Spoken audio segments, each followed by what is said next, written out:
Hello and welcome to the dive presented by Honda Season 4, Episode 34.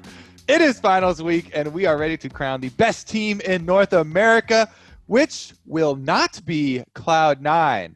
No, Kobe, it's the casting team. Anything that involves you, Kobe, is the best team in North America. Phreak, he's lobbying for a permanent spot here, Mark. How do you feel so far? I feel pretty good about it, honestly. I mean, I don't actually like flattery that much. I always like the critical people, you know, the ones who come in and be like, the feedback. Give him some, Phreak. Give him some. Well, listen, next time you're subbed out and I replace you, the dive gets better. All right, there's your critical feedback. I saw a comment that was like, replace Mark with Phreak, and I was like, thanks, dude. That's giving me the motivation I need to get better because I hate Phreak. As you should. I'm not very likable. I like this position. I get to be like either the mediator or the instigator between these two now, depending on how I'm feeling. Okay. Pick my side. All right. Honestly, though, the first topic that I'm talking about here with it not being Cloud9 is actually shocking. Yeah. Considering the whole year, we've talked about it all playoffs, basically with, oh my God, when are Cloud9 going to turn it around? When are they going to return to their dominating form? And it turns out not this year. Nope. Mark's going a step further into sorry, I got that little hyphy. I meant next year maybe. The team's disbanding. Jack's selling the spot. It's all downhill from here. It is so absurd what the turnaround was because they were 35-2 all year long up until the second round robin, and then sub 50% win rate for the rest of the year. And I mean, I still think back to the fact that like they lost that one game. They lost game number 10 on the Sunday, and we're like, all right, in the story meeting, the sky is falling. Let's laugh about how bad their stats are now in the first 15 and their single loss. But like that ended up just being true for the rest of time. And I had heard that they were still scrimming very well, that they had been clapping FlyQuest, for example, in scrims. Then obviously FlyQuest beat them in the best of 5. And they just never got it back together. They couldn't find a champion pool that let them play their old style. Like, too many things fell apart. And I still don't know exactly what happened, but it was such an obvious and stark fall.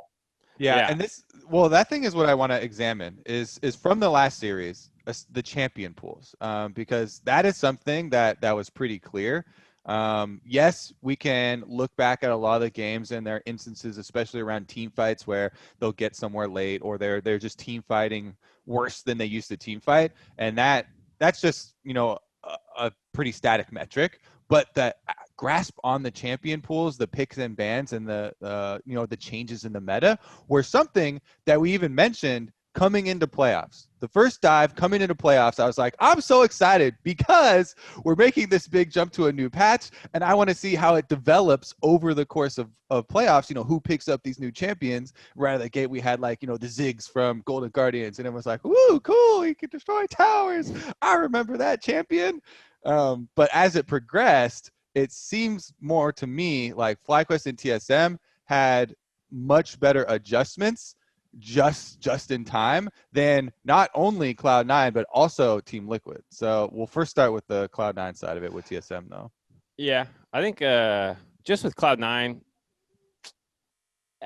the weird part with the lack of adjustments is a lot of it came from the bot lane. I think people were talking about Niski and Blabber having limited play styles and whatnot, which I think you can get into a little bit about like, all right, after Olaf got banned, what else can they play? And Galio and Karma's not strong anymore. What are you gonna play?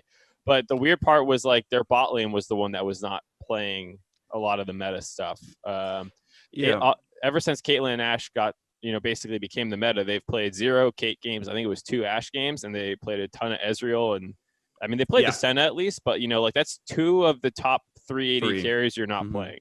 Yeah, I have a huge problem with the fact that Sven didn't pick these things up. Like the man is kind of always been like, if he gets to play Ezreal, he will. And even when it's like only kind of the number 380 carry, like he's doing that back on TSM as well. And it's been decent, but it's his most played of his career, and it's over 60% win rate. So. Sure, and this is a guy who won a couple of championships with G2 when they were the best team in Europe, and questionable now. But like any player who is, and I'm not saying Sven was bad, right? I'm not like going back to like, oh, Sven was the problem. It's good that his team's cut him. Like he's obviously been a good performer.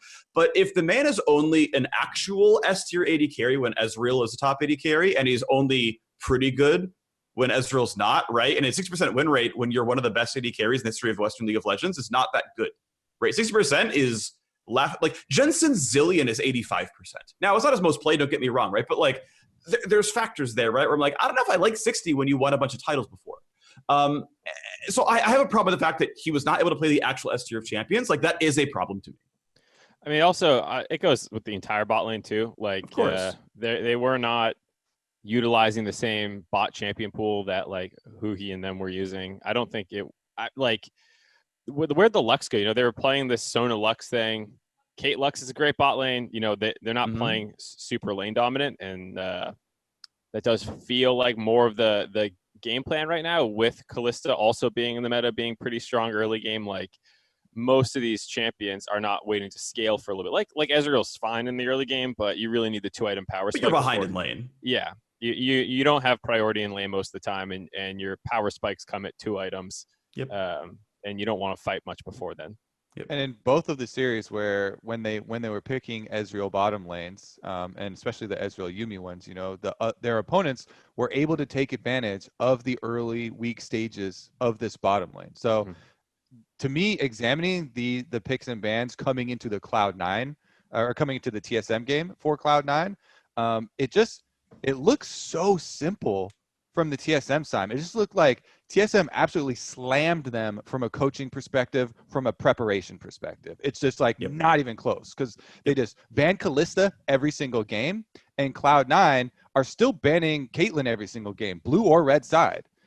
So then you're looking at your bottom lane options, and you're just like, okay, and that's just sad. Yeah, exactly. They permaban Kalista against us. That's all they have to do. Kalista Olaf is banned every single game. They never had to change their first 2 bans here. Cloud9 never put pressure on them in the picks and bans to have to change strategy. And they're kind of fumbling around with putting together a composition that has a clear direction. While TSM, they had a clear direction every time, and it wasn't even the same every time. They played the super offensive, spread out, 4 range champions with Twisted Fate, trying to move around to get the objectives or get the side lanes winning early so they could keep up a high pressure style. But then when Cloud9 tried to steal it away from them, this is my favorite part of the series. When you try and steal away your opponent's strategy, they pick the Lucian, they pick the Evelynn, and they're like, all right, we're going to do the same thing. We're going to have high pressure lanes with an Evelynn, have this invisible assassin come down and try and pressure you. And TSM were like, yeah, okay, we've been using this. You know what? We can slap down Shen, and we're gonna have Skarner Zillion. Okay, what's your answer to this? Because we speed up the Skarner, he runs you down. We have Zillion to revive anybody who Evelyn's trying to one shot, and it was just like a complete checkmate. Well, I think you have to give it a lot of. I don't know, a lot of fun you have to give it, but I mean, like their soul laners also didn't play that well for C9. Like Wukong Jace is a counter pick that favors Wukong. It's a little harder early on, but then at 6 you start getting kill threat, especially when you're coordinating with your jungler, which is what the Evelynn is picked for. This is like eventually going to become a kill lane where you just pick on the side lane, and they start to do that later on in the game, but they're already like 3k down because Licorice got himself killed holding Flash forever and twice, and so like. As much as the recall in the bush and then into the Skarner. Licorice was the best top laner in the league for the majority of the split. There's a period of time where he was averaging like plus 20 CSD. Halfway through the split, it was insane. It was going to be a record breaking, and now he's probably not even in the conversation for top 3 tops in playoffs because his pool looks a little weird. He's not sure exactly what he wants to play. Is it GP? Is it flat? And then he's not even playing it well when he gets the counter pick. So. I mean, one huge hats off to Broken Blade. I love the way he's playing and stuff, not to, just focus on the negative side of it. Broken Blade is playing incredible right now and absolutely obliterated Licorice in this counter pick. In the mid game, Eve Wukong is going to kill you if you're Jace. It's just going to happen. There's no way to play safe and play effectively. So, he was keeping his pressure up while doing that stuff. So, I don't know. I don't want it to come down to just bot lane, just draft. Like, I think all categories of C9's high level of play dropped over the course of the split. It's not just draft because yes, Olaf was banned, but like Olaf was banned for everything. Like they only played 2 Olaf games all split. It was the first 2 games in summer, and then it was gone. And they did this for 7 more games where it's like, well, they actually have more champions they can do this on. So, Blabber and Niski were clearly fine, even without, the premier jungle for them because everyone else, picked up the idea. Yeah, end of the day, they did not play well. right? You have the best top laner, you have the best support in the league. Everyone agrees with this, like hands down. Like Licorice and Vulcan are those. Sven's top 3, Niski, people have kind of always said like, yeah, he's there to support Blabber, but hey, you have the best jungler in the league as well. Cool, you have the 3 best players in 3 roles, and you're not winning all your lanes anymore. It's like, okay, your players are screwing up. Like, it's not that hard to draft counterpick in at least one of your lanes and like get a good early game jungler because there's a lot of them at all times. Like jungle counterpick, I feel like is like not super a thing. You can just get a good jungler and have a strong early game, and everyone stopped being good. And like that's an oversimplification, but that's what actually happened. Yeah, I really am focusing on the strategy and the preparation because I thought it was demonstrated really clearly, and it was so cool to see on stage in a game like this. I would not say that Cloud9 fans have to burn everything down, right? The sky is not completely falling. This is still a good team. Yeah. Yes, they definitely deserve to be out. They TSM definitely better, but I think some of the reactions are a bit strong of like everything is ruined. We went from the top and now we're the bottom and starting to blame all these random different things. So that's why I'm trying to like break it down into a couple different areas. Not only the picks and bans and the game plans coming in and the strategy, some of the level 1s as well. But again, coming back to the team fights. And the execution in some of those, it's kind of all those wrapped in together. But focusing on the positive side for TSM, that was kind of why I got so excited watching this match. They have struggled. TSM have been struggling this year. It's kind of an opposite arc from Cloud9, and for them to get such a handle on the meta and finally have such a clear identity and clear focus on what they want their strategy to be. That was kind of my focus in this one because it ramps up for moving towards finals or moving towards the finals placement match or whatever we want to call this stepping stone. Do we want to start talking about that, because are you still ramping on Cloud9? I have one more follow-up. I have one more follow-up on Cloud9. Is this the biggest fall from grace we've ever seen? No. Who do you put over it? CLG over like a long period of time. I mean, sure. Because this is for sure the quickest. I mean, yeah, you went from first to fourth, and you went from the most dominant team to fourth in a fairly contested high end. Like I could easily see every series from here on out being 5 games, right? I don't know, like because you have like teams who went to MSI finals or world finals not showing back up, like G2 from summer split to here now. Okay, that's over the course of a year, but world finals is bigger than winning LCS, right? CLG went MSI finals and dropped down. TL went to MSI finals and took 9th in the following in the following year, right? So like there's a lot of teams who have done this kind of thing. We've got the last 2 world champions aren't making worlds this year. That's a bit of a fall. So like this kind of stuff happens. It's not like unique to NA where it's like good teams just suck. Half of those are in different years where like you have potential roster swaps, you have potential massive patches between the preseason patch, which shakes up the game. This was a day. This was mid-split judo chop, like here's the cutoff point, 100 Thieves lost, now they're bad. It was so weird. And I would say the only other thing that is close in my mind, I think it's 2014 SKT, where they had undefeated. They won Worlds. They go back into summer. I think they go undefeated or nearly undefeated. In the winter split of 2015? In the winter split, yeah. Or no, it was 2014 winter split because they didn't go to Worlds in 2014 because they won in 2013. Okay. They go back with Pumandu. Well, then they play in 2015, right? The following year, because LCK doesn't start until the year after Worlds. I'm saying they won 2013 Worlds and went into 2014 season. In the 2014 season, they had Pumandu. They were undefeated. And then I think they swapped out Pumandu because he wanted to retire or something. Okay. And they put in a new support with Piglet and then failed to make Worlds after being that dominant. I think that's the only other one in a single year where I can remember going from like God tier domination to not even competing internationally. There have definitely been some big ones that were dominating their region, like LGD, and then failing completely at Worlds and getting memed on super hard. Oh yeah, LGD was rough.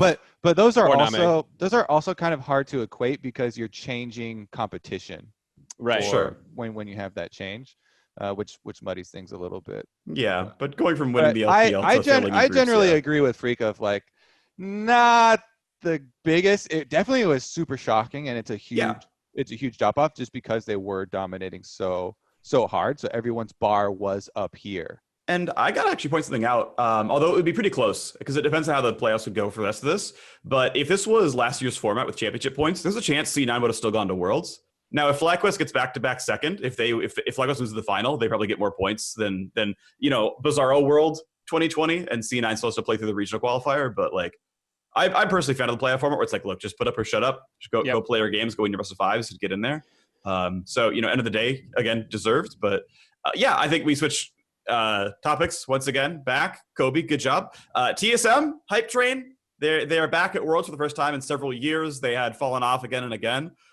Random like factoid that I was thinking about in the shower this morning was that every time anyone ever won the LCS, TSM was next. It's like TSM won, then Cloud9 won, then TSM won, then CLG won, then TSM won, and then Team Liquid won, and then for the first time it got broken by C9. It was the first time we didn't have TSM bookending literally every other champion, which is absurd. That for 6 years of the sport in the LCS, TSM was always back to winning next time around. Once you were done, TSM was back to winning. And aside from that blip of C9, maybe TSM's back to winning. So C9's out of the playoffs. TSM's winning this, is what you're saying. They're going to beat. I mean, I just think it's really interesting that like this trend kept happening.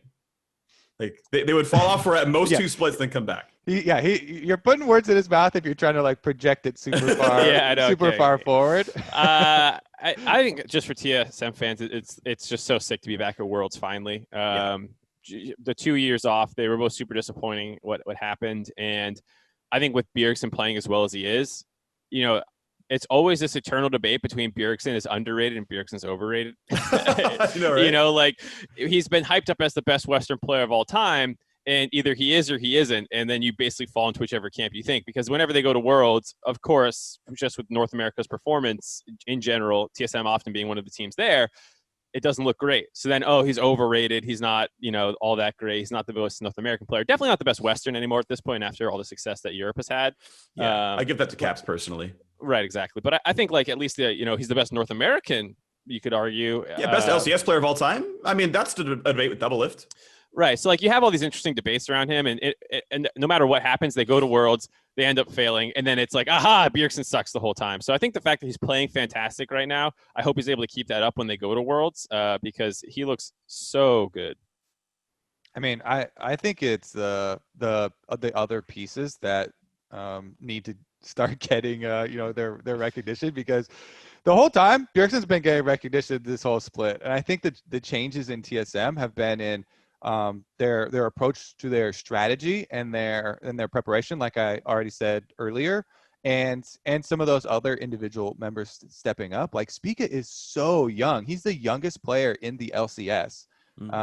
And he's performing really well in playoffs, like in these super high intense games for an organization that has lots of pressure on them to win, with the biggest fan base and not being back to Worlds in 2 years. So I think that was a really big part in kind of the groundswell of return of excitement for TSM, because Spica played a bunch of different roles. That's the other thing. It wasn't just like, he's only good at the Lee Sin or something like that.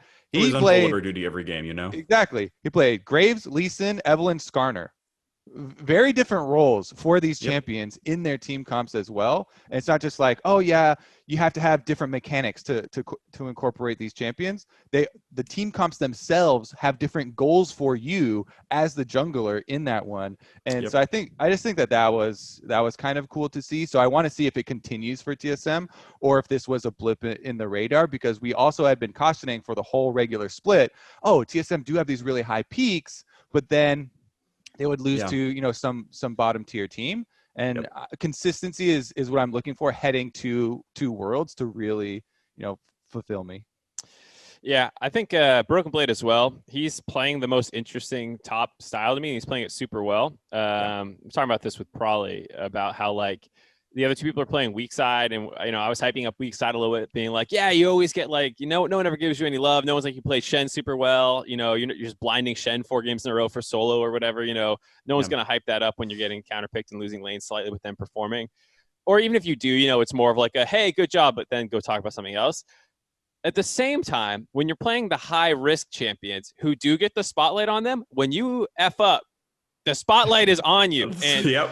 and Broken Blade, to his credit, has not like taken one of these risky picks into the game and it's GG because Broken Blade messed up, which, you know, is, I think, deserves a lot of credit that over the course of, what is it, 14 games or something in playoffs, basically ever since the Golden Guardian series, the second one, excuse me, the first Golden Guardian series, he had some struggles. Yeah. But ever since that first Golden Guardian series, he's basically been better than the top laner he played against for the entire series. And it happened again against Licorice, and it was super impressive. Yeah, I'm really hyped on him. I think he's definitely had, I think, the biggest playoff sort of surge. I think back to him in their finals when they could have, you know, put an early stop to the TL streak. I think it was end of summer of 2018, I want to say. And yeah, he was super, super awesome then. You know, had like that Carry Vladimir performance, nearly came away with it. But yeah, I'm a big fan of him. I think his play performance is great. I do want to see if he's just like a clutch player, and it turns out that we go to Worlds and he's still that good and comes out swinging to the group stage, and it's like, all right, we're going to see you against Nuggery. He's like, yeah, actually, I got this. Like, that would be awesome, right? Like, wouldn't that be a whole lot of fun to see? So, yeah. You know, here's hoping. It's still crazy to me, the depths that they have dropped to and the heights that they climb to, because the Golden Guardian series, you're just like, you're start out 0-2, and literally I saw 90% of Twitter analysts just like, oh yeah, you know, it's over, death to TSM, these guys, they're idiots, get out of here. And a lot of people are agreeing. They're like, all right, we've had enough of this stuff from them. And Doublelift himself, so emotional after that series. You could tell how close they were, and he's like, just so stressed out. He was so relieved when they were just able to get past Golden Guardians and they don't get kicked out so early. They don't get denied Worlds. And from them to go to, from that, of like super shaky, full 5 games versus Golden Guardians, you know, you get a reverse sweep, to like just riding so high, you know, off of their series victory over Cloud9, and everybody, including me, is like, oh my god, so impressed with this strategy and this preparation and, you know, individual play and stuff like that. It just, I'm trying to keep it in my mind of how much the boundaries have been for TSM as we try and project further. I think that's the last thing I'm going to say on it, because I'm just like, I am excited after their previous performance, but definitely worried about them still showing consistency, you know. I mean, here's the pessimist spin, right? Okay. C9 was never good anyways. All right, I'm out. Yeah, nope. I'm out. All right, so no. I'm saying in the second half. In the second half, they have a losing record. I'm out. Get me into Team Liquid, Phreak. Let's go. Liquid, yeah. So, which angle do you want? Do you want to retrospect Team Liquid versus FlyQuest? Or you want to talk about Team Liquid versus TSM coming up next? I mean, we did the retrospective for the Cloud9 TSM series, so I think we should just more quickly go over Team Liquid FlyQuest, because we spent so much time on TSM in the TSM versus Cloud9 one that, you know, when we're projecting the next series, we're probably going to have to go a bit lighter. Yeah. TL, their top half got outperformed. I mean, I'm gonna shift it towards sort of FlyQuest Plus, because I've been keen on the FlyQuest players for a very long time. I remember when I was talking about Solo coming in for Viper for FlyQuest in spring, people on Twitter were like, Phreak, could you please hop off of Solo? Like, come on, this is getting... And I'm like, no, you don't understand. Solo was like a top 3 top laner, and they had him on the bench. Like, this man is amazing. Like, this guy should be in there. I mean, the LCS had him on the bench at the beginning of the year. The like, entire LCS had him, and Academy. I know. Doing a bit of finals prep, I was like, okay, I want to go like look at like Solo's competitive history, and it's like, you know, 7 years in Challenger. Okay, sure, whatever. Like, that's fine. It's just, you know, you had a long road up, and you know, I think a deserved road up. And then I'm like, okay, yeah, you did like 6th once on Echo Fox playing weak side for them. And, you know, and then, yeah, he's just like doing nothing in spring or for the most of whatever. It's like, yeah, this guy is absolutely great. He outperformed Licorice. Like, he would get ganked to get behind and then just like clap him later on. His full AD set, like, very nearly carried, you know, in the game where Tactical did the Kalista pop off, but like, he was huge. Set's getting nerfed in the patch that drops today, and it's buffed for AD Set, so Solo Set gets better, which will be fun. I mean, the man is just absolutely great. at playing kind of weak side, but playing damage champions anyway, and then carrying them mid game. Quick interjection. Yeah. And we're going to get to a patch section right after this. But how many AD items do you need to build for it to actually be a buff to AD set? Is it just Blade of the Ruined King? So for the passive, right. So I have the numbers. Like I can just get you. Yeah. For the passive, it is about 35 to 65 AD based on level. Because like the total AD ratio obviously scales off your basic level. So, Blade of the Ruined King gets you pretty close in the passive. And then runes, you're there. For the Q nerf, anything past rank 1, and you max it first, so it's immediately past rank 1, it is 200 bonus AD to be a higher damage ratio. Now that said, I will say the percent health damage is a smaller portion of Q's damage. Q actually has a very high base damage in and of itself. But and the ultimate like damage like production, I'll say, ends up being pretty close. It is obviously a nerf for tank set. It is fairly neutral, I will say, is my like ultimate sort of synopsis for AD set. I mean, so you're saying AD set as your Bork and your Trinity Force are both completed? I mean, yeah. Over the course of time, yes. Keep in mind, like, percent health damage is fairly irrelevant when people have 800 health, right? Like, so, but yes, like, the Q damage is probably always going to be a bit lower, but the pass damage gets higher. I really think like synopsis AD set is pretty close. Yes, where you're building more than just Bork tank. That's not AD set, right? Yeah. And for jungle set, it's a huge nerf. Yeah, for jungle set, it's a straight nerf. For support set, it's a straight nerf. Like, it's there. And for the overall champion, because of that, it's a nerf. Because going down to pro priority, not a flex pick anymore, not a good tank anymore. Yeah. Exactly. Okay. So FlyQuest top laner is very good. For example, his set is very good. But I mean, solo, I'm super keen on. He is great. Santorin was my #1 all-pro vote. He's somewhere in my MVP voting there as well. Santorin is super, super good. And that man completely outperformed Broxa.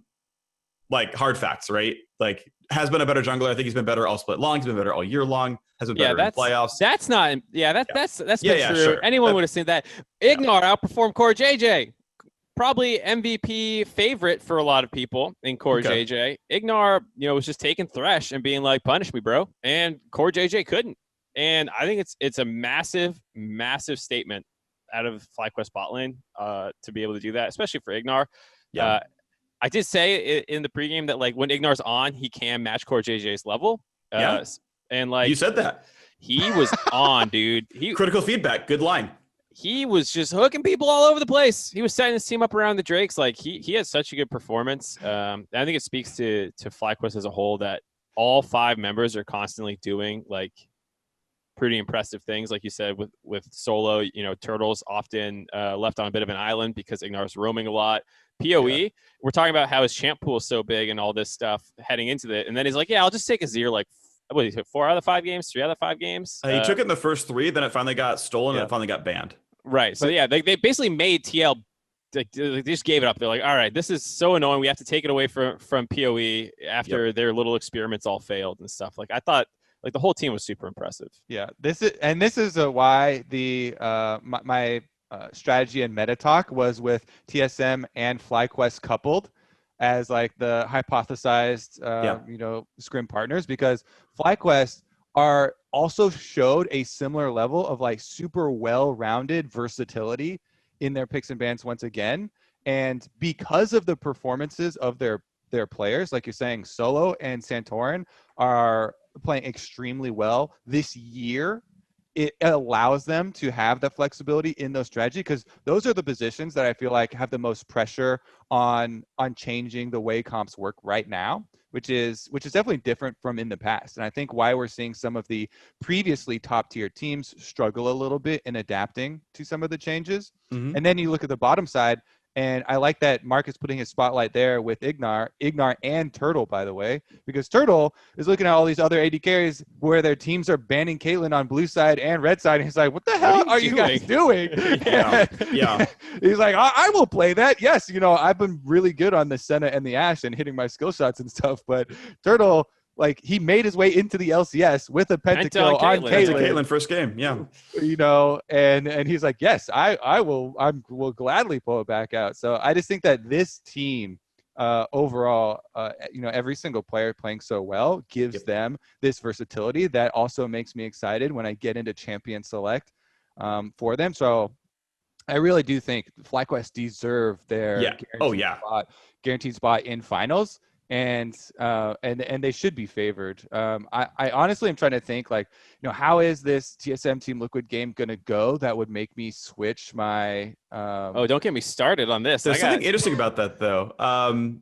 Because I think I'm actually okay to move forward to that topic at this point, and then once we figure out who we think's going to win. All right, what does that patch? We'll have the patch at the back because we had our little our little sneak preview patch just on. We'll chill whenever. We whet the appetite. Yeah. So what's interesting about the match coming up, which is TSM Team Liquid, is how different the matches heading into that were, right? So on the TSM side, when they faced Cloud9, if I recall correctly, red side was really important. Like, teams started picking red side, and top lane counterpick was a big deal, and getting Broken Blade ahead was a big deal, and TSM won a lot through top lane. On the other side, when you look at the TL FlyQuest game, blue side won every single game except game 1. You talked, Kobe, about preparation and getting strats ready. The only red side game that series was game 1 FlyQuest, where they're like, we're gonna come out the gate hot, ready to go. TL comes out the gate first picking Shen, and everyone's like, no. You're first picking Caitlyn. She's the best champion in League of Legends. How dare you? Yeah. And that was the only game that blue side ever lost. Was like the failed level 1 or the failed game 1 preparation. And so now you have a team who like only won on blue side against a team who wanted to play red side. And that's going to be very sort of different styles here, right? Where you already saw top lane got taken advantage of on the TL side, and TSM wants to win through there. Meanwhile, like, Tactical is up against, the man he replaced after, doing some hard carry performances, whereas TSM wasn't winning through bot anymore. I'm like very intrigued how this is going to go. All right. I just want to bounce one more small thing before I let Mark go, because since we're on picks and bans right now, and I've just been loving the changes in picks bans as the meta with this patch develops. For the Team Liquid series, one of the biggest things that was taken advantage of in picks and bans was Broxa himself.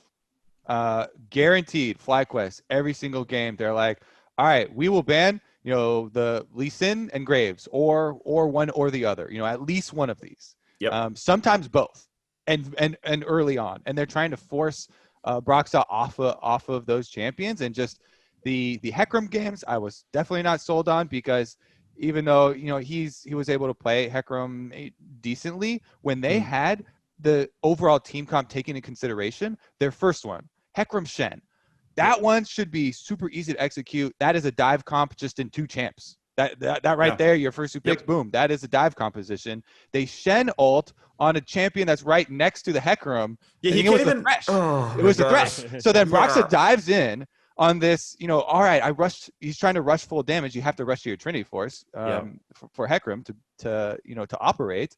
And if you don't have your Stand United, being a single dive is like, you're like, I'm in. Oh, I'm out. And you have to, you look so ridiculous when that happens. And then the second time they tried to do it, they pair it with another good champion that has synergy with Hecarim, Zilean.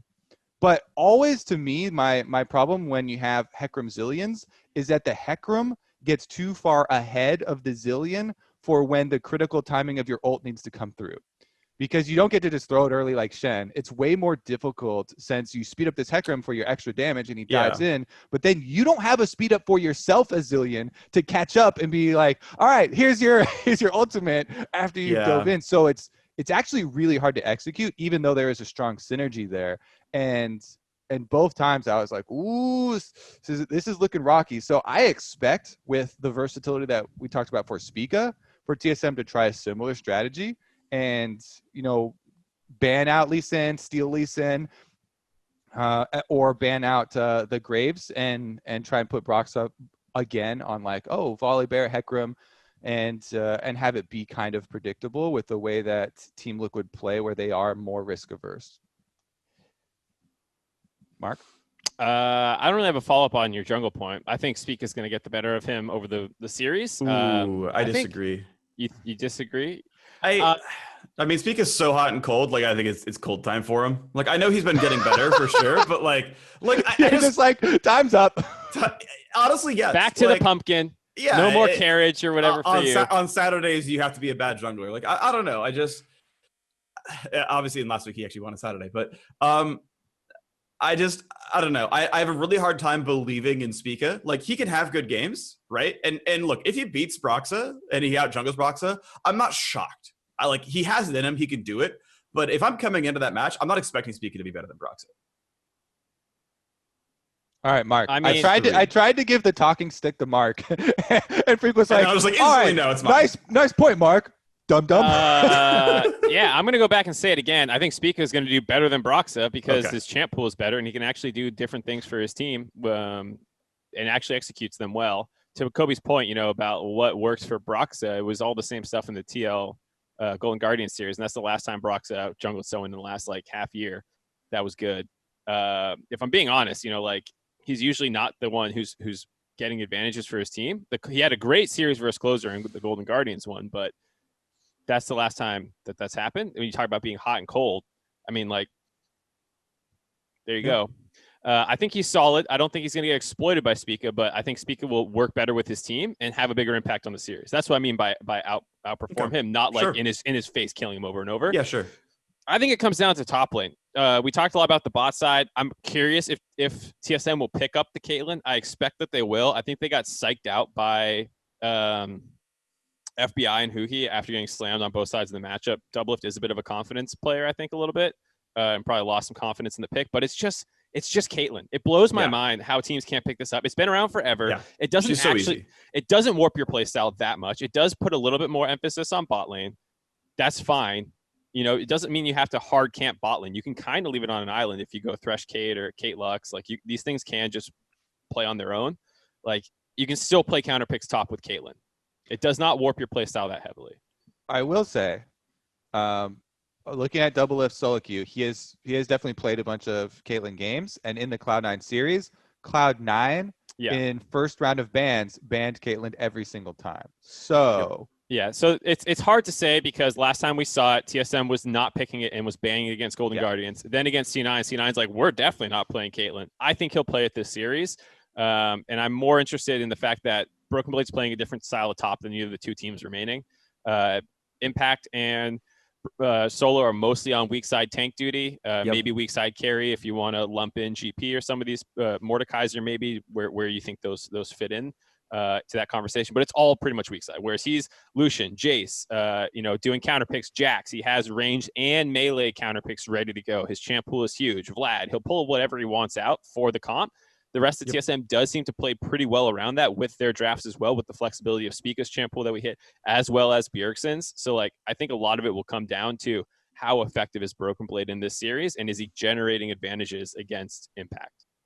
I want to say, I actually kind of. This will sound biased, but I mean it in a good way. I want TSM to win that first series because I want to see the TSM FlyQuest final. That's a hype final to me because I think you line up explosive players in the same spots, right? I want to see Solo versus Broken Blade. I want to see, because I'm just so hyped on Solo and I'm hyped on Broken Blade, to be clear. I want to see those guys both get resources. If they're going to camp top, we're just going to get, Jack's Fiora games because, we know Broken Blade TSM wants to play the Broken Blade, and Solo's they're going to see that coming. FlyQuest is doing the research. They're not dumb. The coaching staff is good. I'm a big fan of everyone that's working there. And they're like, okay, well, we know we need to address Broken Blade to win this final, right? They know they're waiting for those two teams. Well, we just took TL. Let's spend time on TSM. How do we beat top focus? Solo, you're getting some resources, buddy. Let's see this. That's going to be spicy. That's going to be fun. I mean, FlyQuest definitely have the best prep in playoffs so far with their level ones against and all that stuff. So I'm excited to see that too. I just don't know if TSM can get past TL. That's the big question. I agree it's spicier if they do, but yeah, I mean, of course it's going to be spicier. We already saw Team Liquid FlyQuest. So right, yeah. Something new is always going to be more interesting. I'm like, no, that's you, Kobe. Look at you. You always want something new. I don't watch puppy reruns. Dog. You. I don't watch reruns of shows, by the way, at all. Oh, I'll rewatch No Country for Old Men 50 times and just keep. Oh yeah, you're so much about that. The movie. Top tier. Yeah. I want if TL is better than TSM, give me that run back. I want to see it first fly again. That is where, to me, I would get interested. I want to see Team Liquid take their learnings from their match versus FlyQuest and improve on that, because they did try other styles. They tried a Kali mid with a Shen Hecarim. That is dive. That is just hard dive, right? And you're so used to seeing Team Liquid play, more front to back, long range AP for Jensen, him on the Azir, him on the Orianna, those types of things. And they didn't even though they had a well laid out comp, and you're like, okay, that is a good dive comp that they put together. Their execution of it on the Rift, there were a lot of these fights where they're still playing their dive carries like their range carries almost with their positioning. Yeah. If you're just looking at positioning coming into some of these, it felt a little bit off. So that's where I want to see Team Liquid actually implement, some improvements in these strategies and try and get to the same level of versatility that has us excited for the other teams. Because they were like, okay, they did throw out a hard dive comp, they did throw out a poke comp, and failed with both of them. That's what's so interesting about it too, is that TL had the lowest champ pools through the regular season, the fewest amount of champs played unique, and then TSM was on the flip side, they had the most. And early in playoffs, I was being a little critical of TSM because I'm like, okay, you can play set Nidalee mid, or set mid Nidalee jungle, right? You can play with the Renekton, you have all these different people who can be your carry, but are you really good at any of them? And now they're like, yep, we can play a lot of different styles because we worked on it all year. And that's part of the reason we looked inconsistent, was we were trying different things constantly. And so this is an interesting culmination where you have the team that did the same thing forever, all split long, now playing the team that was season ever for them, right? Best split, 14-4. Good job. You spam the same crap. You dominated the regular season. You're in playoffs. Patches change. Best of fives require adaptation. Can you adapt to the team that's been practicing all year with different things? And I think it's such an interesting clash of styles. I will say real quick on the TL point, because I don't want to sell them short. Like on the adaptation point, every game they lost, they won the next game, right? Against FlyQuest, right? The last game won. Okay, they came into that series badly, but then they adapted, right? And their game 2 draft was better. And then FlyQuest, and then they adapted. Yeah, I adapted to tactical to 1v9 in base. I adapted. Sure. Tactical surely adapted. He was like, this is we're not losing working. the game. I guess I should adapt and win. Kill them. Yeah. Why didn't I think of this before? That is a valid point, actually, right? That series could easily have been 3-1, and you're like, oh, okay, TL got smashed. Yeah, that's valid. That is actually a very, very valid point. But I just don't want to sell them entirely short, just because they're a great team. They did play it close. Yeah. But yeah, their new styles all failed, right? The dive comp failed, the poke comp failed. Yeah. Again, like coming back to our discussion, since we're just discussing the top 4 teams of the LCS, even when like we're on the Cloud9 side too, and we're talking about the shortcomings, we're not like, oh, they are now the trash team. Oh, Team Liquid now the trash team. They are worse than the team that just beat them. Yes. Right. And in these ways. I know. By definition, you view a team through the lens of the team they just played. It's like, well, every team looks like ass when they play against Cloud9. And I don't think all other 9 teams got better instantly in the back half of week 5. But, it's more like C9 drop. But like that is part of it, right? Is like, well, C9 lost, a very close series. Yeah, well, TSM leveled up and Broken Blade played really well. And, this is how it works. So I want to kind of leave that out there. It's like, well, sometimes teams look bad because their opponents are good. So we talked a lot about the strategy for Team Liquid TSM, but there's also a lot of drama. Obviously, the grudge matches all over the place. Yeah, we got you have juicy stories everywhere with Double Lift versus Team Liquid after the boot. And for the entire season, it didn't look like, this was going to be a big draw, right? But with TSM surging at the right time, coming and TL dropping to FlyQuest, we're like, oh, Christmas here. We have is Double Lift going to be able to have this moment versus Team Liquid, or are they going to get the last laugh? Because right after the trade, everybody's memeing on Double Lift when TSM are struggling, and they're like, it's not about what you say, it's about what you do. and Team Liquid released the video of after Double Lift is like, Team Liquid needs to be scared, I'm gonna get my revenge. Then Team Liquid released the video of like CoreJJ and Tactical like laughing, and they're like, ooh, we're scared. And I just thought it was so funny that the setup all happened. But then since the season was so long with Team Liquid are very consistent at the top, TSM is just like bouncing around, are they going to be able to get there? Now for them to actually meet, all that setup kind of comes to fruition. I think that's actually just going to be so interesting. That's one level of the spice. The other level is the Bjergsen and Jensen kind of one-sided. It's not really smack talk. I think Jensen was just saying what he said, but the community takes it and runs with it. So he's like, TSM are so overrated, the most overrated team, and Bjergsen just gets all this credit. I'm paraphrasing a little bit. Yeah, of course. And now here he is playing against him for the shot to play in the finals. Like, They also still both played the Zilli in this playoffs. Like, it's just one of them is gonna get memed to hell once the series ends. There's insane bragging rights off of this series. Yeah, actually insane. I actually coming into this week, I didn't know which series I was casting, and then so I was like, man, if I'm doing TSM TL, I'm gonna open the cast like, hey, everyone go to Twitter and go find this Jensen tweet that he keeps retweeting. It's like, man, I thought Bjergsen was good, and just every single game retweet it, whether ironically or not. Whoever wins, just retweet that tweet, and it's Jensen saying, I thought Bjergsen was good. It's funny one way or the other. You just got to get a bunch of those lined up in like a script so you can just work them into your cast as well. All the little barbs they've thrown at each other this year. Because there's so much. It's so fun. And then, of course, if TSM does make it, then you have the PoE Bjergsen, the Bjergsen killer, PoE himself. The rivalry that Bjergsen never agrees exists, but totally does. That was fun early as well. I also got to add in, because no one's brought it up, TSM and Jat, first time against this old team in a best of 5. Team Liquid Jat here, but the online meme is it's TSM Jat. If they screw up the drafts and stuff, it's TSM Jat. It's like, thanks TSM Jat. Yeah, still going strong. Sleeper agent activated, whatever that one is. Always. Exactly. It's a lot of fun. All right, gotta be honest. For the wrap up for this, then should we do predictions for TLTSM? You ready to throw down? Sure. Someone else go first. I am actually gonna go with TSM. I'm actually gonna do it because of the momentum that they're riding coming off of their C9 victory and the diversity in their strategies, where they were not only able to show the Lucian super high pressure lanes with Twisted Fate, with Evelynn, but then also had the response when it was taken away. I will say that can be a bad thing that they had to show so much, and Team Liquid might come in and just slap them down. So I'm not super confident in this prediction, but I am gonna go TSM 3-2. And I will say, even if I screw this one up, at least I got last week's both upset predictions correct. With TSM and FlyQuest, so I feel like I have some extra points to work with here, even though this one is super risky. Dude, I'm so sad. My predictions for the regular season were so good. I was like 75% or something insane. I'm so bad in playoffs. I'm terrible. Because we keep having we have upsets. Yeah. So you better be careful, because I'm leaning TSM as well, which is the scary thing for you. I'm off the train. I'm off the train. I don't know if you want to stay on there.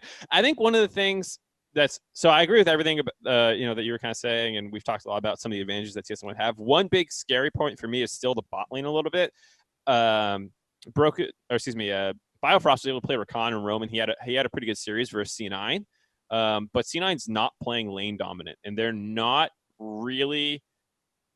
They didn't have to deal with what we saw in the FlyQuest and TL series. If CoreJ is going to pick Zyra, or they're going to play Lux, and they're going to play these really aggressive bot lanes that are going to try and slam you, I'm still concerned about TSM's bot lane a little bit. I obviously they're not playing to bot side, so they can still win top side. But that's one of the unanswered questions I think in this series. For me, I'm actually switching my prediction. This is the biggest support diff of playoffs. I'm actually switching. I'm TL now. Oh my gosh, I'm switching. That's why I'm so sketched. Mark scared me off. I'm out. That's why I'm so sketched with my own prediction. But I think that they'll stabilize bot lane, and if they can, I don't think that TSM or TL has a way to answer Broken Blade if he's playing well. So I think with the momentum point, there's so many ifs with TSM. I know. Ifs. Yeah, but I see those ifs, and I'm betting on that. I'm saying, all right, bot lane will stabilize, and Broken Blade will be the X factor that wins this series. That's what I'm betting on. 3-2. Sure. I agree about the whole red side versus blue side team thing going on here.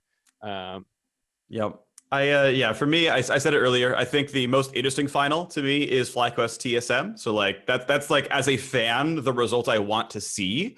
As for who's better, I mean, it's really close. Like as you guys were both at TSM, I'm like, oh, let's take TL for variance. I'm not confident in any of the 3 possible matches we have this weekend. Like I'm not confident who wins the first one. I'm not confident in either final of which way it's going to go. It's a 3-2 either way. At this point, I'm just like picking a team. I'll pick TL as a slight edge. I think Core JJ support difference. Like, yeah, he didn't have a great series last weekend. Ignite outperformed him a bit. But, I mean, this guy is absolutely incredible. Bifrost also had a really good Rakan, by the way. Like, playing Rakan with 4 ranged damage dealers, everybody's looking at you. Yeah. Every single person is like, okay, Bifrost, go CC somebody so we can kill them. Now imagine a support who actually counterpicks. Yeah. Core hits it a lot. I mean, this can really be dominant. I think the bot lane can totally pop off. That could be fun. We'll see how the rest goes. I think the only point of clear strength, and even this has a small asterisk of that TSM has is topside. I think everyone else, I'm leaning TL on, or at least it's very close. Like Jensen versus Bjergsen is at least very close. Bjergsen's probably a better overall player, but like that can neutralize.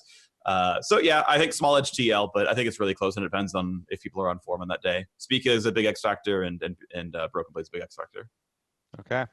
If TSM wins, I think I kind of agree about the whole more interesting finals thing, because I feel like FlyQuest would beat TL in a rematch, but I think TSM, if they beat TL convincingly, could upset it because of the difference in play styles. But I don't know. I'm really interested. I hope TSM wins for that reason. Great. Alrighty, on to the patch then. Yes. And this is just live patch. This is not going to affect playoffs, by the way. We're not interjecting patch right before. And it's not World's patch Boom, either. finals weekend patch. Because 10-19, I think, should be World's patch at this point, right? We're completely changing gears from full competitive talk for 50, 60 minutes, whatever that was, to looking more 50. With a solo queue lens, because I'm still trying to gain LP. My goal every year is to touch Masters, and I have failed so far again. So I need to get some cheese to get in there. Okay. As sometimes it's necessary, you just got to try and cheese your way in. I was super excited because when I saw the tweet, Mark Eater always puts out these like previews of the things that they're thinking of buffing, and there was a 10 damage for Jarvan. I always look at junglers first. 10 damage for Jarvan. I'm a pretty big Jarvan fan. I like that, but 10 damage on just the Q didn't really inspire me. But the Xin Zhao buff has 10 damage on both sweeps initially. So you know how this thing is, they first the arc and then the spear through. Yep. They removed it. When I look at the real patch right now, the announcement is only on the thrust. Yeah, it's 10 damage and 0.05 total AD, which is another 5 damage at both points in the game. Yeah, but the arc sweep to me is a big thing because it's reliable. Because that helps. It's really reliable, and it helps with like Raptors are super spread out a lot, and you get the full sweep, and you're able to instantly get it. The Krugs can be kind of pesky sometimes. What I do though, when you just want to hit the W, you walk away a little bit so they trail after you into a line, and you can hit the thrust damage. Yeah. But I was actually it cut a lot of my excitement, and now I'm not like super excited for this patch to have any new special thing. I was planning on spamming a bunch of Xin. I'll probably still put a decent amount of games in on it, but without the extra 10 damage from the sweep too, I'm significantly less excited. Hey, there's a Vi skin. Yeah, there is a Vi skin. I saw the psyops, and the psyops are a super cool line. So like I'm definitely playing that in flex queue and playing it with my friends. Yeah. What about I haven't played Vi to climb in a long time though. What's that? What about the jungle rat? Twitch, because he got AP ratio for and his pass-through damage rate is a million more damage. I was gonna say that's actually absurd. It's not. Yeah, that is not negligible. Like the amount of times you're shooting through a whole minion wave to hit someone. Yeah. No, the R is the real buff. The meme buff is the Raze Blade Contaminate one, where like if you're building AP. Yeah. So I have a worry here because Twitch I think is the big one of the patch by far. I think it's absolutely Twitch. Like Ashe lost 2 AD, she's still a top tier AD carry. Like they could have hurt the Caitlyn buff, she'd still be picked a whole lot. But the Twitch one, like pretty much like after your first 2 targets, it's a like 50 to 100% damage buff roughly. Yeah. Like it's actually absurd how much more damage this champion deals. Now there's a caveat that this champion builds Manamune sometimes, so that's flat on hit damage. It's not affected by the fall off. And he builds Ruin King sometimes, which is more flat on hit damage, not affected by the fall off. So in his actual itemization builds, the raw like data table math is not quite fair. And also Contaminate is also flat damage he's going to add by hitting you, which is also not affected by multi-target fall off. So there's a bunch of factors that say it's actually not as bad as you think or as big of a buff as you think. But Twitch, I'm going to just make the bet, is like the best champion in this patch. I said that about Caitlyn. I said about Hecarim. One of those was true. One of those was not, at least for pro play. But I think Twitch Stop trying to make Hecarim work. It's never going to work. Hecarim is great. How dare you? Also, again, we wear pink. Again, our focus on this is solo queue because this is just going to be used for solo queue since Worlds patch is 10, 19, or 19 should be 19. Should be next patch for this one. We actually might not even get any pro 10-18 games. There shouldn't be for like across anywhere. Anywhere. So as far as your like the for a pro point, doesn't matter, Phreak. and there's such big differences. We have like 45% win rate champions that are like pick and ban in pro sometimes too. So so there are you don't have to worry about that. I am though getting now a little bit excited about the Twitch thing, especially because I do need cheese, and Jungle Twitch is for sure cheesy. That's some hot cheese right there. No, I mean, not even because he's a rat freak. Okay, but still. Because you do like red buff ganks and stuff like that. It's great. Stealth and Delane, it's the best. I think in pro play, the bot lane meta feels pretty rough for Twitch. Like, I just can't imagine wanting to take Twitch into Kate Lux or the other bot lanes like that are. Yeah. But, maybe a nerf comes in at 10-19 and he can weasel his way in. I do like the Ahri changes, and I don't even play that much Ahri, but I just like the easy to activate. I know my W is going to give me my speed. Yep. And you can use that without even hitting people with it. Before you had to hit people. Now I see a gank coming. I don't have to be in range and proc it. I can W to get out of scenarios. So I think it's actually a huge power increase in addition to feels good usability and, getting this, free execute on minions. That's always great for junglers that get autofilled because I'm not as good at last hitting. I actually love the passive swap that they did. I think this is going to make Ahri, honestly, to me, even contention for Worlds if they don't nerf her on 10-19. I think this could be definitely her entry into pro. I don't see any damage buffs, Kobe. Yeah, I mean, technically it's damage nerf because the W cooldown went up by a second. I guess it last hits minions better. Mobility is just so good for me, though. I agree. It's a big deal. I mean, like when Ahri got her last big rework in patch 8.8, because we looked it up before the show. And I trust you now. She got move speed on casting Q. Usually when you say stuff, I don't trust you, but I like that you put your defense. Yeah, I was like, I actually looked it up like specifically because for a different topic, but it's relevant here. When she got the move speed on just casting Q, and it was like I just run fast when I press a button. It was like a 3% win rate bump, and she was like the best mid in the game. And she was like absurd in solo queue and got sporadic pro play. Right, she was like a 10% pick ban champion, and she was just dumb overpowered for solo queue. I don't know what her matchups are like. Is she good into Orianna? Is she good into Twisted Fate? Like, right? Because I can go punish you, and then I can like charm you out of your ultimate and stuff. Because like TF's a big one.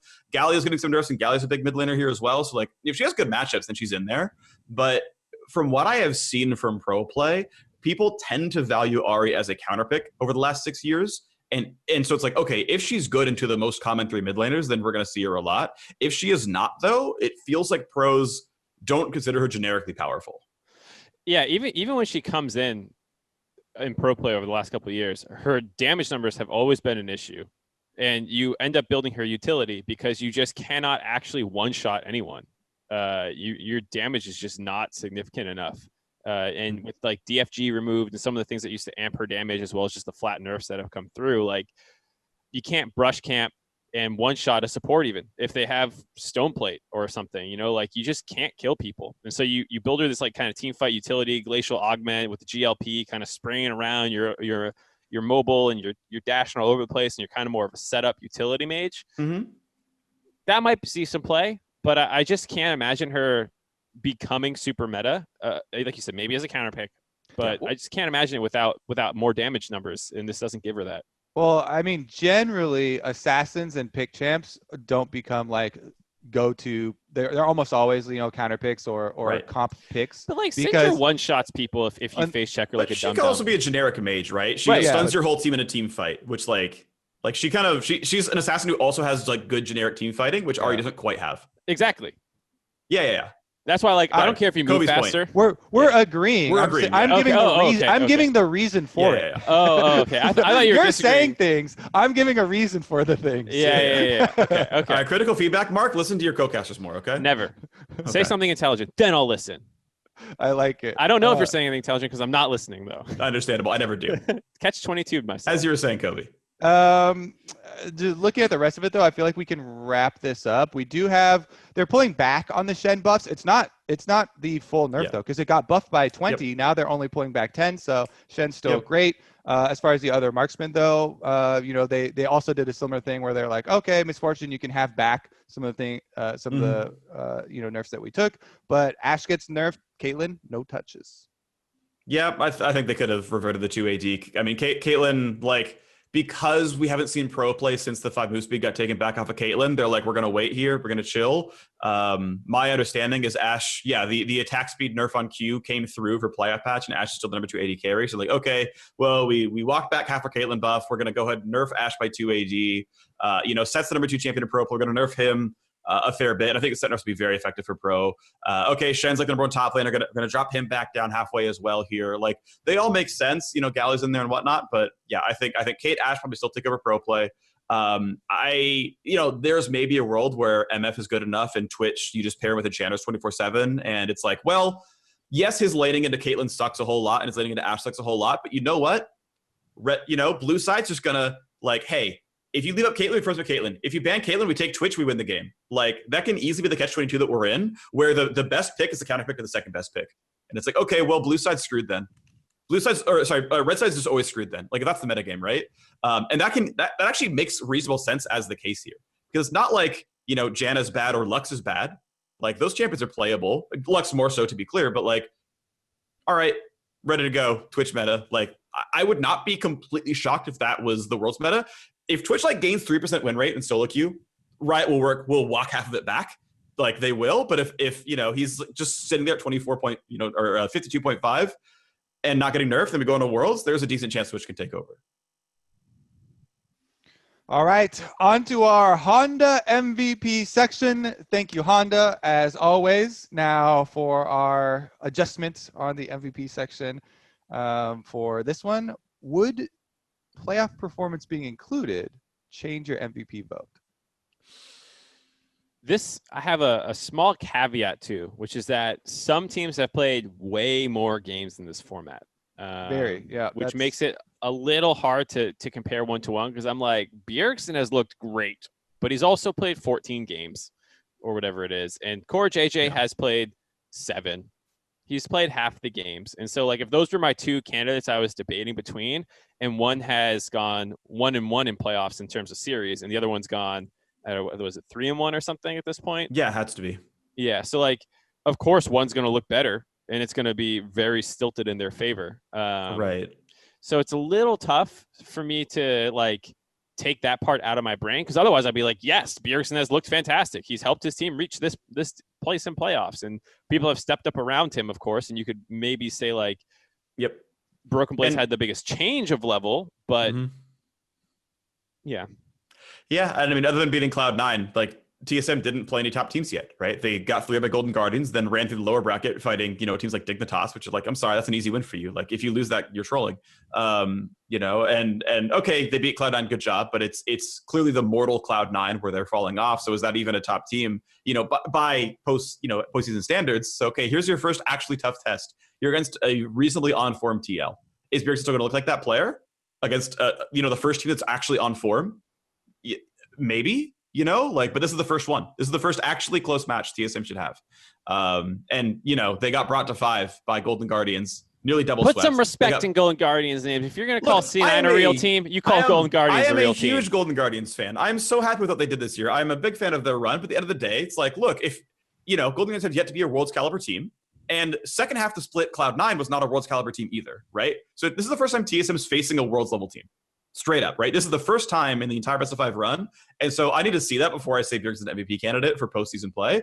Meanwhile, speaking of people who have knocked down Worlds caliber teams, get some respect on Santorin over here, on FlyQuest, up in the finals, waiting around. This man is just absolutely absurd. Looking at global first blood rate stats, Santorin is tied for first with 18 first blood kill and assists so far this season.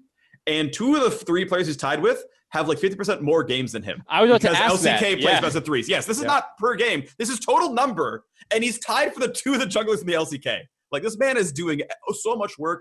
He's one of 3 junglers worldwide with over 50% in this stat of over half of games played. He's got first blood for his team. Like, this guy is great. And he draws a lot of bans as well. Like, just after the Lilia game, Teams banning Lily against them all over the place. Yep.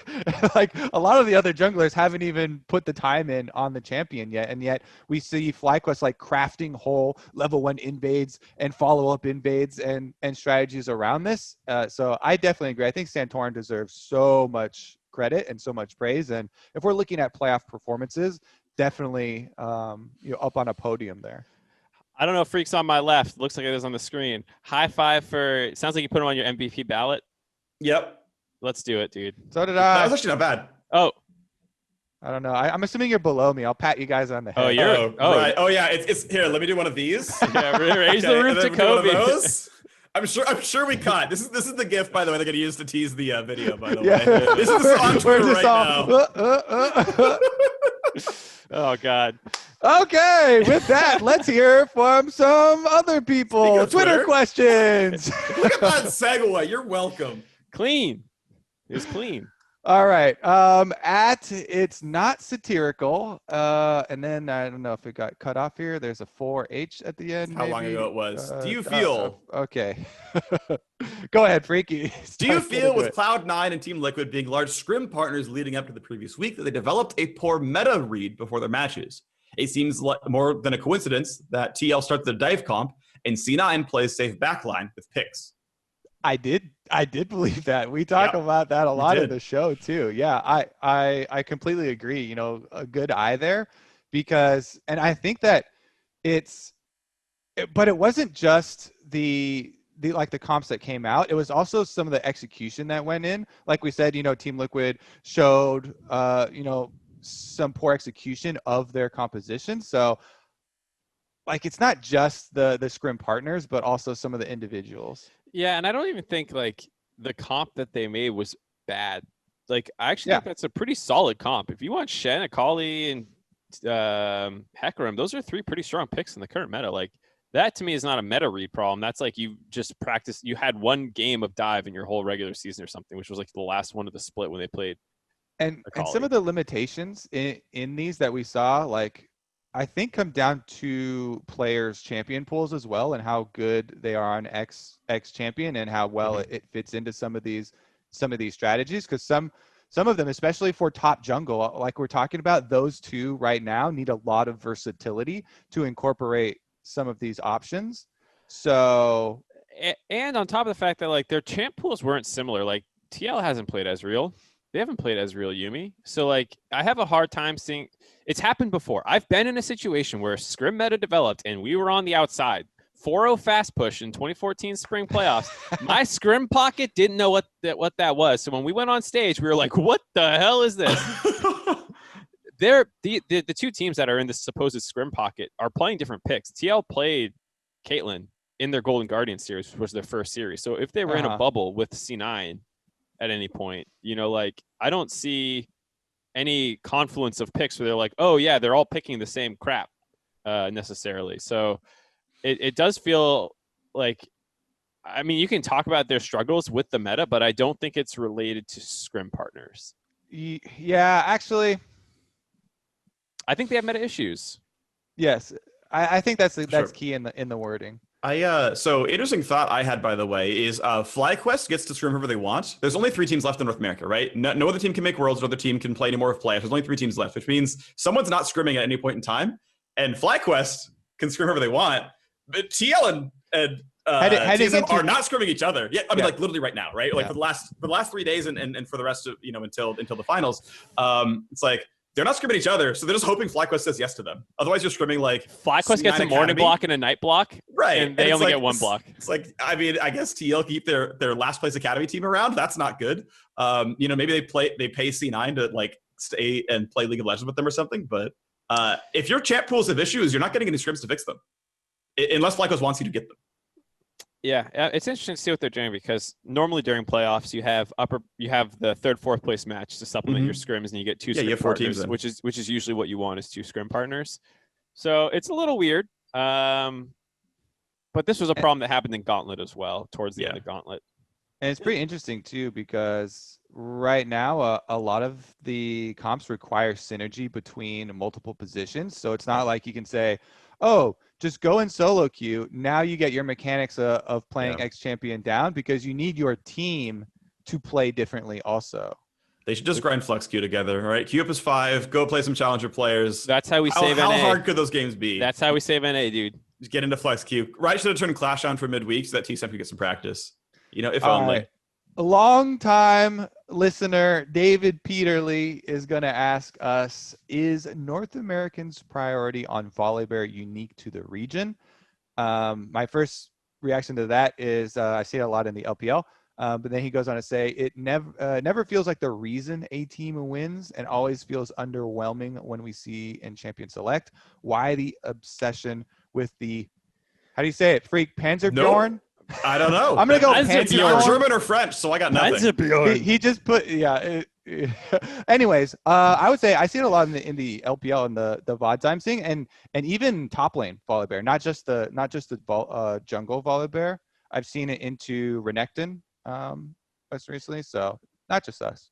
Yeah, it's definitely not just North America, and I think the priority on it is not because it's supposed to dominate games. Like, it's just there's always a couple champs in the meta that are like the best at being a tanky meatball. It's the second best front line behind Set, and Set's always banned.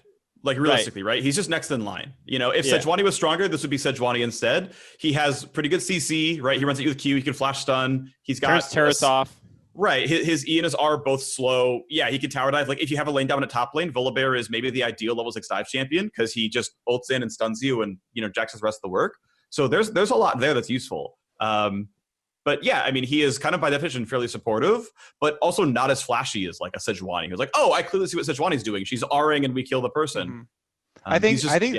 I think the key is that like a lot of other people are playing like different style jungle champions. Like if you're not looking for frontline tank, Evelyn and Graves, Nidalee, those types of things. Yeah, it's just it's going for a different thing for your team. Yeah. Right.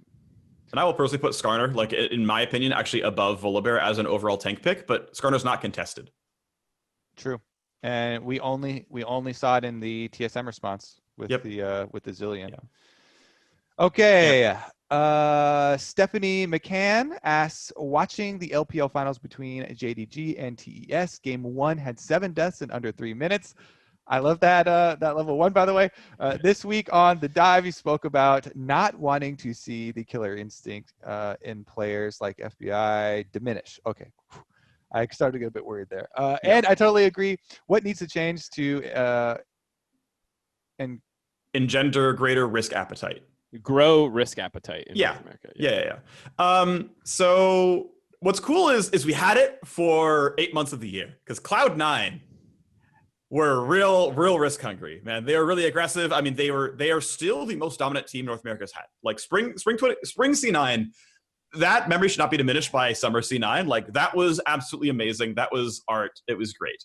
And we do have some fairly aggressive players. Like, I will say, like, Solo and Broken Blade are there's only 3, but the most aggressive top laners left in playoffs. They're really out there. They're doing a whole lot of stuff. Santorin's very aggressive as well. He's in there a lot. He has very high participation, a whole lot of stuff going on early game. Ignar and Core JJ are very aggressive. Like, there are a lot of aggressive players. Now, 7 deaths at level 3 or in the first 3 minutes means, there level ones. Like there's level 1s, or you all just double TP'd for an all-in off of a gank or whatever. Like, that just happens once in a while. Now, sure, like, long term, you'll see data. LPL is higher kill, per minute than North America or Korea. Like, they are more aggressive, and I love to see aggressive teams. But I would say our aggressive teams have been rewarded by being successful. Yeah, I mean, except what kind of sucks is the downfall of Cloud9 most recently, because that's why we were so excited when Cloud9 was this dominant at the top, playing super fast and aggressive, because we have seen at Worlds and at at MSI, other international competition, when we do have the slower teams that have success here, then you get crushed in that style because they've been practicing it and you have not prepared. So I feel like we did have what you need to encourage the more risk appetite. But if you are Team Liquid, how big of a shift do you have to take to actually make the jump to that style? Are you just going to say, all right, we know we are really good at slow, scaling, risk averse. This is the way that we think about the game. This is how our players play. This is how our coaching staff thinks. Is it worth it for you to completely shift everything that your players and your coaching staff move towards if you're not going to be able to execute it? I think that is the thing that keeps some of these long-standing, risk-averse and slower teams in those styles, even though they see it. Yeah, I think TL, it's a little late to move the needle too much. Yeah, you can get a little bit more aggressive. You can pick Eve and go for, camping something or whatever, Nidalee. I don't know. Like you can try and play those things, but it's not going to be intrinsic to like what your players are good at and that you've practiced all year for. And so it's probably a little late for them. I think the C9 thing did encourage other teams. Like I think FlyQuest got a lot more aggressive this year, partially because they had to deal with C9. Like a lot of the players on FlyQuest historically were quite slow. If you compare like CLG with PoE, and I know there's a lot of other players that changed, between those two. But even Santorin was usually more like the control jungler, and PoE was the control mage with some interesting things. But they all became a lot more aggressive. TSM is obviously an aggressive team, so I think that's all true. I have a lot of thoughts on this though, because I think a lot of times people talk about like, oh, a player makes a big play or goes for a big play and it loses and they get crapped on. People are often like, the community is dissuading this player from doing this. And to an extent, I agree.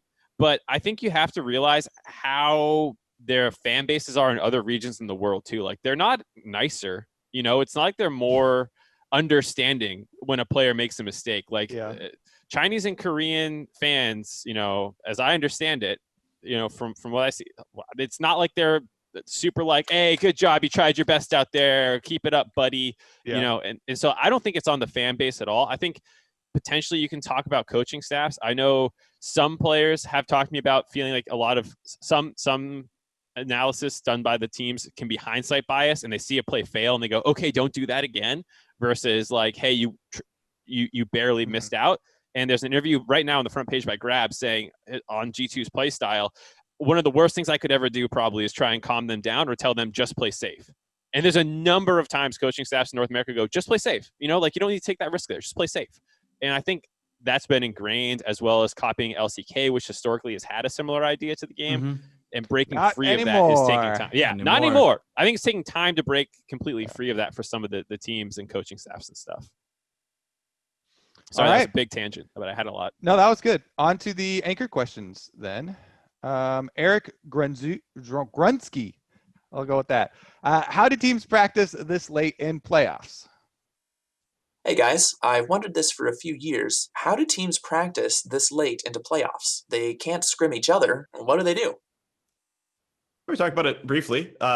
You scrim the people that are good enough to play against, but you hope you don't play against them very much, right? So it's like, the likely one from last weekend, for example, was that, okay, well, TL and Fly are playing and C9 and TSM are playing. So pick one from the other side and scrim them. And so FlyQuest plays TSM or C9, and on the other side, they play one of those two. And maybe you switch back and forth over the course of time. In the morning you play C9, in the evening you play TSM, and vice versa for TL. And like I said, FlyQuest gets to play either one. TSM and TL can only play FlyQuest. There's no one else to play against. Yeah. Go ahead, Kobe. There have definitely been times at Worlds where literally every other team that's not in the finals just stops playing League of Legends because their years are done. And the teams have complained about like, oh, we're all going into flex queue, and they actually just all go into flex queue because you can only your opponent for finals is left. And as you get towards the top, unless you have an academy roster that is on your payroll that you are going to make, scrim your team that's available, you have to hope that you have connections with another team or another set of players that's willing to play with them. I think you can also it's I don't know how much is still going on, but you sometimes get into like mind gamey, scummy, if you want to call it scummy, like tactics of like, if I'm FlyQuest and I don't want to play TL or something, maybe I'll scrim TSM. But it gets into a weird category where you're setting the team up to win, but you're also scrimming them.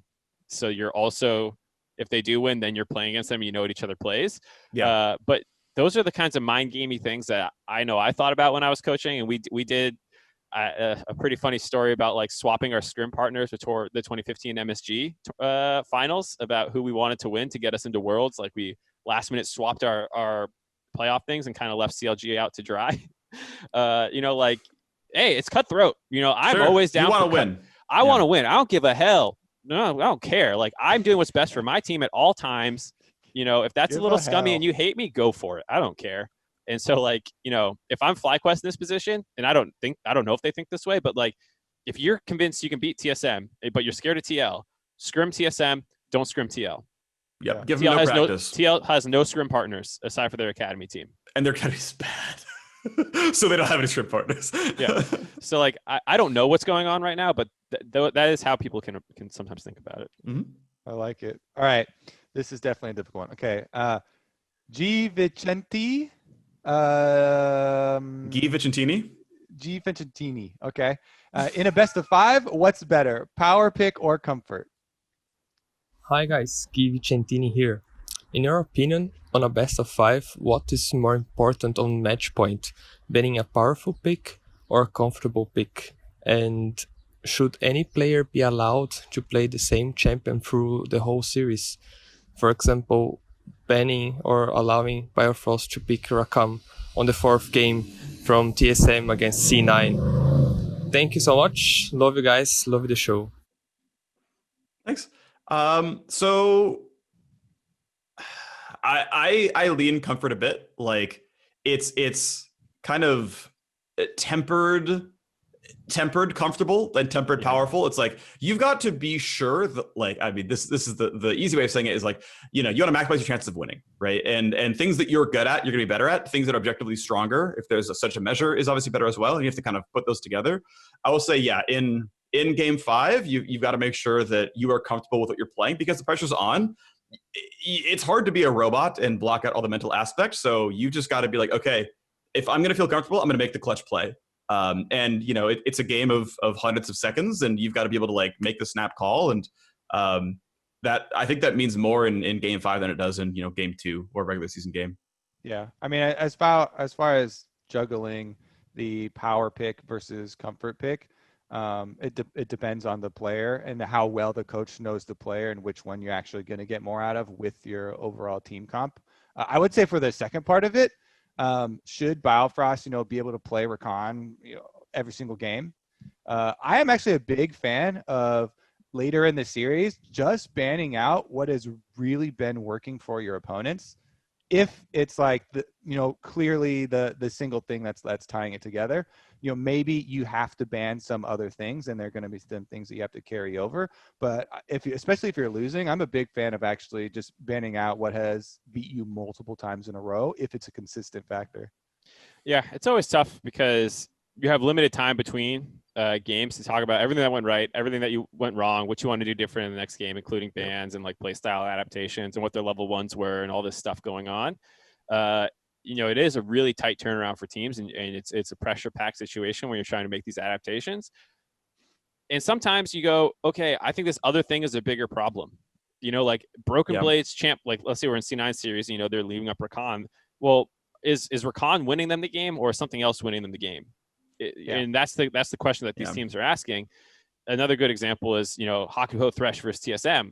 They should have banned it, obviously, in hindsight. But sometimes you ask your player, you go, hey, they just crapped on you with this. Like, it's fine, or we have counterpick. We'll just play. And they go, yeah, we'll figure it out. Don't worry. That's a waste of a ban. Lucky hook, man. Lucky hook, yeah. I'll play better. Give me this other matchup into it, and it'll be fine. And then you get slammed again, and you go, okay, we're banning it. I'm not trusting my player anymore. But then at that point, like, you're starting to you're 0-2 and you're mental booming a little bit because you're saying I don't trust my player, and then they're probably a little tilted. And you get into this really, really messy situation, which is why comfort, to get back to the little thing, can be really powerful later on. All right, that is going to do it for this episode of The Dive. Thank you for tuning in, and thanks to Honda for making this possible. TSM and Team Liquid hit the Rift on Saturday to determine who gets to face off versus FlyQuest in the final on Sunday. Don't miss it. And tune in to see Mark in the countdown.